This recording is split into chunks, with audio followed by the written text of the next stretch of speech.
Welcome to the Daily Influence, where our mission is to deliver a daily dose of positive influence that can uplift you personally or be shared within your sphere of influence.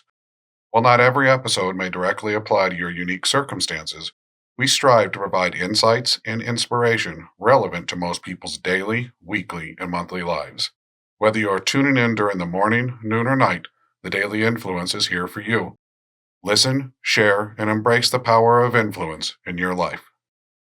Hey everybody, Brian Smith here with the I Am Team series and your Daily Influence. And today we are going to be talking again about communication, specifically about effective communication and bridging the gaps and building connections with other people, which can be really difficult when we have different communication styles and we have different issues that influence us that we don't know about going into a conversation with others. We might not know their knowledge foundation. We might not know where they are in understanding of a particular issue, and it creates gaps. And we have to build bridges across those gaps to bring people into the topic, into the conversation, so that we have better, effective communication. To do that, the first and the most important, and you've heard us talk about this many, many times, is listening. The words I like are listen to learn. And to have good individual influence in communication, the emphasis is on the power of listening. It is a key element of effective communication. And active listening allows us,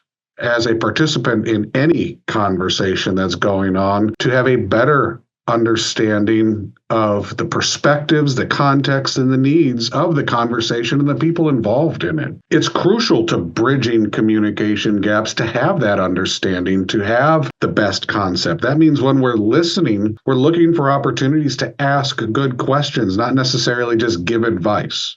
It also means in our listening is not just hearing words, but it's seeing body language. It's seeing if there's stress or other things that are causing people in the conversation to look or be lost. You might identify those gaps through their body language, through their tone. So it's really important when we listen that we listen with everything, our eyes and our ears. When we have this type of transparency and set this expectation in our communication tactics, then we create an opportunity for clear, direct communication that's free of ambiguity. It also helps us to build trust with one another, minimize misunderstandings when we know what to expect from a person's communication style, what their body language is, what their tones might be. Oftentimes, like for me, my tone gives away an emotion that I don't really want to be there, but it's there because of the type of human I am.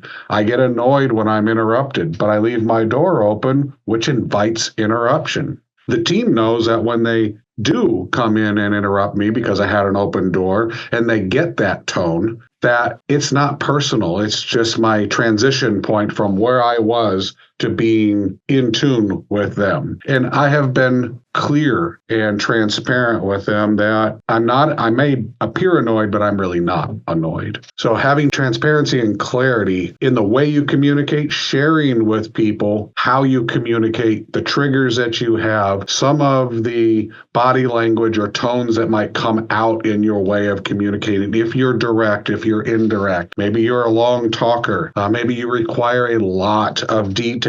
Sharing all of that helps make the team better. It helps them to communicate with you, understand you better, and give you what you need to communicate effectively with them also. Within all of that, we have to remain smart. And as most of you should know, and if you're just joining us, SMART is the way that we here at IA and the I Am Team series do everything. We manage companies with smart management. That also means that we communicate with smart communication, meaning we are specific.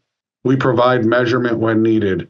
We allow for achievability, and we are always searching for relevancy. And we pay attention to the timeliness or the time that we are spending, and is this the right time for this conversation even? So putting SMART into our communication is really important. It helps us to align and bridge those gaps and have better understanding. And it also ensures that we have collective success. Within this, we are going to always find that empathy will be a huge part of what we do in our communication. When we see somebody struggling, when we hear somebody struggling, having empathy for that struggle is really important. Instead of being annoyed by that, taking an empathetic position with them and applying that empathy to help them through whatever struggle that is. That means being transparent, being clear, sharing with them that you want to help them get through whatever roadblock or get over whatever gap they have. And it does help foster deeper connection. It opens up channels for more honest and productive conversations. And finally, having shared purpose and values. So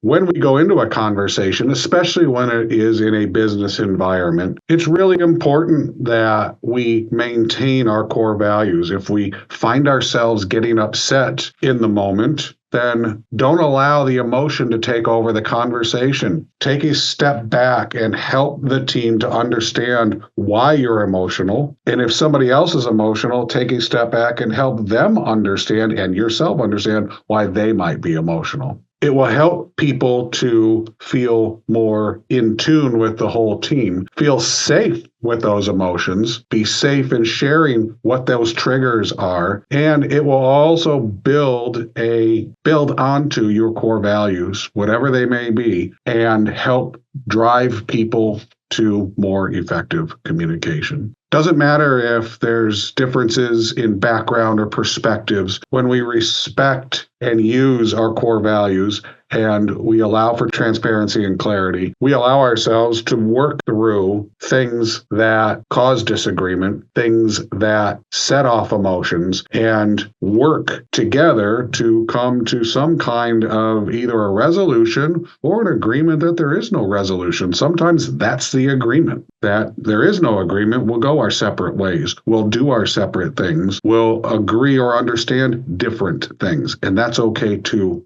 most of the time. Communication with humans is hard, and building effective communication between you and the people that are in your areas of influence will be something that you will work on your entire life. Slowing down, listening, having clarity and transparency, and being smart will take you most of the way. Employing empathy and falling back on your values and being the best, most positive, responsible individual you can with your influence will take you to the next level of communication for you in your areas of influence. I hope you have a great day, and I look forward to sharing more with you tomorrow and beyond. Have a great one. Bye.